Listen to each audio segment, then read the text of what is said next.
आज 7 अक्टूबर है और आज से एक साल पहले 7 अक्टूबर 2023 को हमास ने इजराइल पर एक ऑपरेशन किया था जिसको अल अक्सा फ्लड का नाम दिया गया।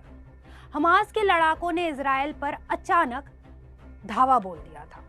आसमान, जमीन और समुद्र के रास्ते से इजराइल में घुसकर कत्लेआम मचाया था। इस हमले में 1200 से अधिक इजरायली नागरिक मारे गए थे और वो 101 बंधक आज तक अपने घर नहीं लौटे।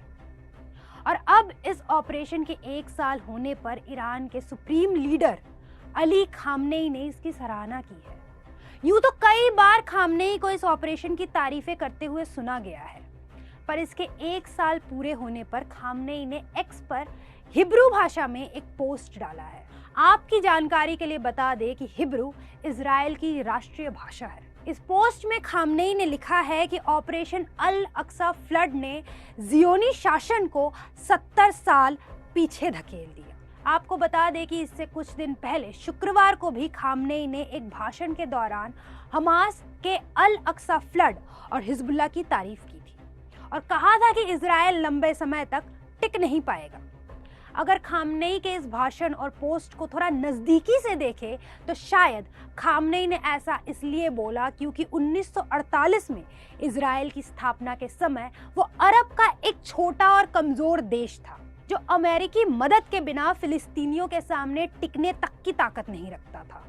पर अब वो पिछले एक साल से कई मोर्चों पर युद्ध लड़ रहा है और इस पूरे युद्ध के दौरान इजराइल को भारी आर्थिक नुकसान भी झेलना पड़ रहा है।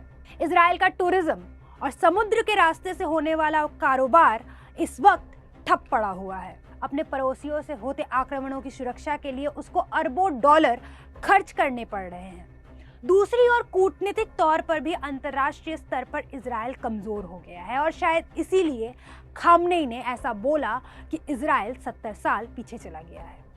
पर यहाँ ये भी देखना होगा कि एक साल पहले इजराइल पर जो हमला हुआ था उसका वह आज मुंह तोड़ जवाब दे रहा है।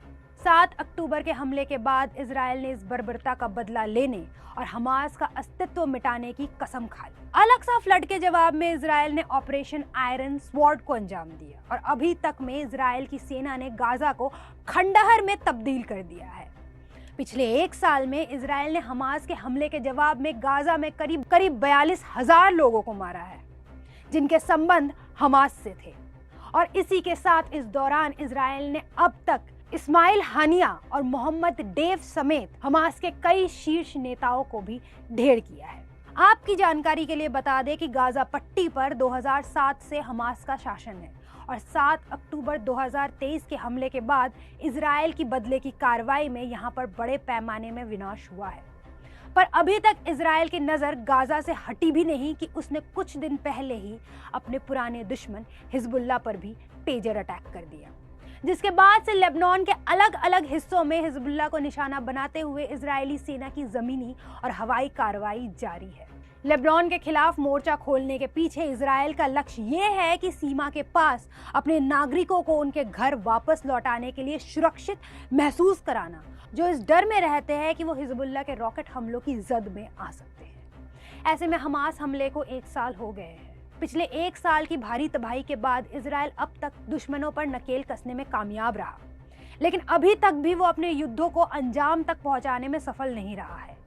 इजरायली सेना अधिकारी खुद भी ये मानते हैं कि हमास और हिजबुल्लाह के शीर्ष नेतृत्व को खत्म करने और उनकी सैन्य क्षमताओं को कमजोर करने के बावजूद भी ये दोनों समूह फिलिस्तीन और लेबनान में अभी भी मजबूत है। और अब जिस तरह से ईरान इस युद्ध में सक्रिय हो रहा है उससे लग रहा है कि इजराइल को निकट भविष्य में युद्धों और संघर्षों के लिए तैयार रहना होगा और निकट भविष्य में मिडिल ईस्ट इससे भी ज्यादा अस्थिर होगा, जिस वजह से शायद एक और विश्व युद्ध की संभावना और प्रबल लग रही है। देश और दुनिया की बाकी तमाम खबरों के लिए देखते रहे द न्यूज़ 15। नमस्कार।